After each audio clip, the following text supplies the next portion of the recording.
जम्मू और श्रीनगर के बीच की दूरी जल्द ही कम हो जाएगी क्योंकि उनके बीच की यात्रा का समय केवल 3 घंटे 10 मिनट का होगा। नवनिर्मित जम्मू संभाग में 111 किलोमीटर लंबे बनिहाल कटरा खंड पर अंतिम सुरक्षा निरीक्षण शुरू कर दिया गया है। इसके साथ ही रेल यात्री इस वर्ष के अंत से इस मार्ग पर एक विश्व स्तरीय यात्रा का अनुभव करने की उम्मीद कर सकते हैं, क्योंकि जम्मू स्टेशन को 8 प्लेटफॉर्म और आधुनिक सुविधाओं से सुसज्जित करने के लिए इसका पुनर्विकास किया जा रहा है। जी हाँ, जम्मू और कश्मीर के बीच चलने वाली वंदे भारत एक्सप्रेस ट्रेन को लेकर एक बड़ा अपडेट सामने आया है। भारतीय रेलवे जल्द ही जम्मू और कश्मीर के बीच अपनी पहली ट्रेन सेवा शुरू करेगा। रेलवे ने बताया कि 111 किलोमीटर लंबे कटरा बनिहाल सेक्शन का अंतिम मुआयना कर लिया गया है। इस खंड पर ही कटरा और श्रीनगर के बीच वंदे भारत ट्रेन दौड़ेगी। आपको बता दें कि जम्मू श्रीनगर वंदे भारत एक्सप्रेस इस महीने के अंत तक कटरा और जम्मू यानी कि घाटी के बीच चल सकती है। इस ट्रेन में सफर करने वाले यात्रियों का एक अलग ही अनुभव होने वाला है। ये ट्रेन कुल 97 किलोमीटर लंबी सुरंगों से गुजरेगी, साथ ही 7 किलोमीटर लंबे 4 मुख्य पुल को भी कवर करेगी।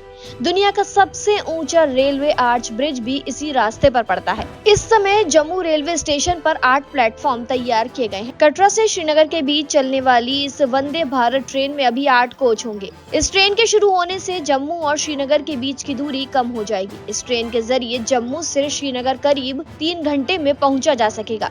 इस प्रोजेक्ट को पूरा करने के लिए रेलवे को कई कठिन चुनौतियों से गुजरना पड़ा। सबसे कठिन चुनौती चिनाब नदी पर दुनिया के सबसे ऊंचे आर्च ब्रिज को सहारा देने में आई थी। इसे तैयार करने में 30,000 टन स्टील का इस्तेमाल किया गया है। दूसरी मुख्य चुनौती अंजी नदी पर भारत का पहला केबल स्टे ब्रिज बनाया था। इस खंड पर 2 अन्य पुल रियासी ब्रिज और बक्कल ब्रिज भी हैं। वहीं रेलवे के अनुसार जम्मू श्रीनगर वंदे भारत ट्रेन में कई खूबियां देखने को मिलने वाली है। इस विशेष रूट से एंटी फ्रीजिंग फीचर्स के साथ डिजाइन किया गया है। साथ ही यात्रियों को आरामदायक और सुरक्षित यात्रा का अनुभव देने के लिए रेलवे ने इस प्रोजेक्ट में एंटी वाइब्रेशन भूकंपीय उपकरणों का भी इस्तेमाल किया है। कश्मीर में चलने वाली वंदे भारत एक्सप्रेस देश में चलने वाली वंदे भारत एक्सप्रेस से अलग है।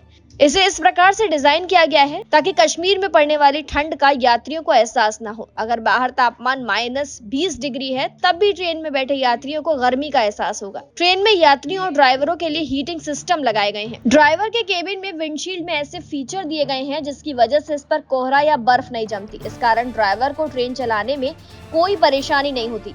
इसके अलावा ट्रेन में पानी को जमने से रोकने के लिए प्लम्बिंग और बायो टॉयलेट में हीटिंग एलिमेंट है। तो अब जब भी यात्री जम्मू से श्रीनगर जाएंगे तो वो कश्मीर की खूबसूरत वादियों का लुत्फ उठा सकते हैं। फिलहाल खबर पर इतना ही। तमाम जानकारियों के लिए जरूर सब्सक्राइब करें भारत एक्सप्रेस।